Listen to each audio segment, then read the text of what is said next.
ٹھیک ہے، اس کا یہ مطلب نہیں ہے کہ ان کو انٹیریئر منسٹر وہ بناتی، یقیناً ان کو کوئی پوزیشن ملتا ہے یا کوئی اور، لیکن یہ پوزیشن جس کے تحت آج وہ کارروائی کر رہے ہیں اور اس ملک کو کھوکھلا بنانے کا ان کا سازش ہے. مثلا آج یہ ہے کہ کیا نیو یارک میں بھتہ مافیا نہیں ہے؟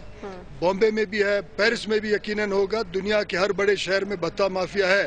لیکن اگر آپ کراچی کے پورے سچویشن کو دیکھیں، سوراب گوٹ کے واقعات کو دیکھیں پچھلے 2-3 دہائی پہلے، اس کے بعد آپ دیکھیں کہ اہل سنت والجماعت کے ایک بہت بڑے مجلس پہ حملہ ہوا، 10 محرم کا حملہ، 12 مئی کا حملہ، 18 اکتوبر کے محترمہ کے جلوس پہ حملہ جس میں 170 لوگ مارے گئے. کیا یہ سب بھتہ مافیا کی وجہ سے ہے؟ کیا ہم بھتہ ان کو نہیں دے رہے تھے؟ ان کو دیکھیں، رحمان ملک کا مشکوک ہونے کا سب سے بڑا یہ ثبوت یہ ہے کہ وہ حقیقی دہشت گردوں کو نشاندہی کرنے کے بجائے کبھی لیاری کے پورم لوگوں کے خلاف آپریشن کا بات کر رہے ہیں، کبھی بھتہ مافیا، اور جہاں اجمل پہاڑی یا اسی قسم کے اور بھی لوگ ہیں ان کو بچانے کا کوشش کیا جا رہا ہے. صاحب آپ ہی جماعت کے یا ایک ہی زبان بولنے والوں کو آپ اور ڈاکٹر صاحب ٹارگٹ کر رہے ہیں، تنقید کا نشانہ بنا رہے ہیں، تو آپ کو نہیں لگتا کہ اردو بولنے والے نہیں مرے یا پنجابی نہیں مرے یا پختون نہیں مرے تو ان کا خون کسی کے ان کا کوئی حساب نہیں ہوگا؟ آپ صرف بلوچوں کو کیوں ٹارگٹ کر رہے ہیں؟ دیکھیں، ہم ایک خاص ایتھنک گروپ کا بات کر رہے ہیں جن کا بنیاد اس پہ رکھا گیا کہ وہ لوگوں کے ساتھ تشدد کے بنیاد پہ ایک پولیٹیکل نو گو ایریا بنائے. کیا عمران خان کو پچھلے حکومت میں کس نے روکا؟ بھتہ مافیا نے روکا. اب اردو بولنے والے کیا پاکستان پیپلز پارٹی کے اندر نہیں ہیں؟ ہمارے پارٹی کے اندر بھی اردو بولنے والے عہدیدار ہیں، سینٹ کے اندر بیٹھے. کسی ایک خاص لسانی گروپ سے میں نفرت کا بات نہیں کر رہا ہوں. ایک خاص گروپ نے جس نے پاکستان کے معیشت کو یرغمال بنایا، اس کے حوالے سے ہم بات کر رہے ہیں. جو ٹارگٹ کلنگ کر رہے ہیں، جو بیرون ملک ٹریننگ کر کے آ رہے ہیں، ان کو چھپانے کا کوشش کر رہے ہیں رحمان ملک. اس لیے ہم کہہ رہے ہیں کہ وہ ایک مشکوک شخص ہے، وہ خاص ایجنڈا کے تحت کام کر رہا ہے. اچھا رئیسانی صاحب، بریک پر جانے سے پہلے بھی یہی بات ہوئی تھی کہ آپ کے اپنے بھائی بھی تو وزیر اعلیٰ ہیں اور آپ نے بھی کافی دفعہ آپ بھی سینٹ میں موجود ہیں، تو آپ تو خود بھی وزراء کی کارکردگی سے مطمئن نہیں ہے. ڈاکٹر صاحب نے کچھ ایشوز اٹھائے، کچھ آواز اٹھائی تو انہوں نے ریزائن کر دیا، تو آپ ریزائن کریں گے؟ دیکھیں، بات یہ ہے کہ میرے بھائی بھی منتخب نمائندے ہیں اور میں بھی منتخب نمائندہ ہوں.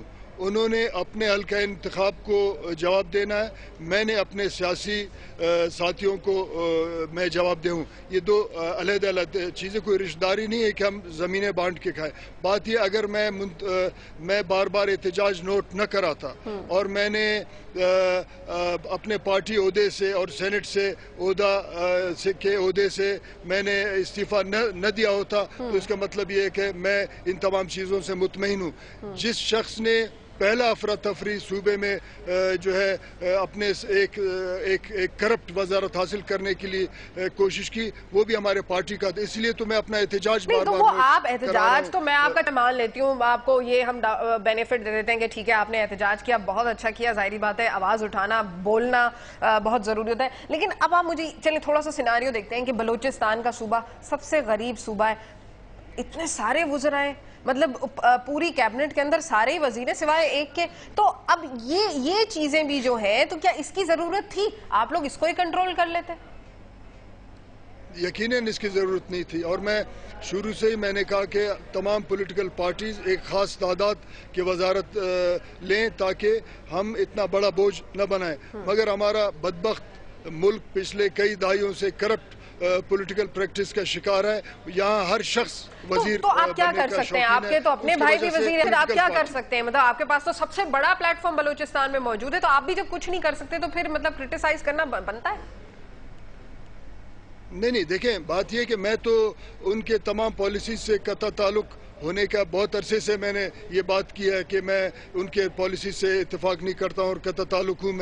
تو میں کم از کم اپنا احتجاج نوٹ کرواتا رہا ہوں، آج بھی نوٹ کروا رہا ہوں. کسی بھی پولیٹیکل پارٹی نے آج جو ہمارے ادھر اس صوبے کے اندر ان کے منتخب نمائندے ہیں، کسی نے بھی یہ نہیں کہا کہ ہم اپنے وزیروں کا تعداد کم کریں. تو اس کا مطلب یہ ہے کہ مجموعی طور پہ ہمارا سوسائٹی میں ایک خاص قسم کے اخلاقی بحران کا شکار ہے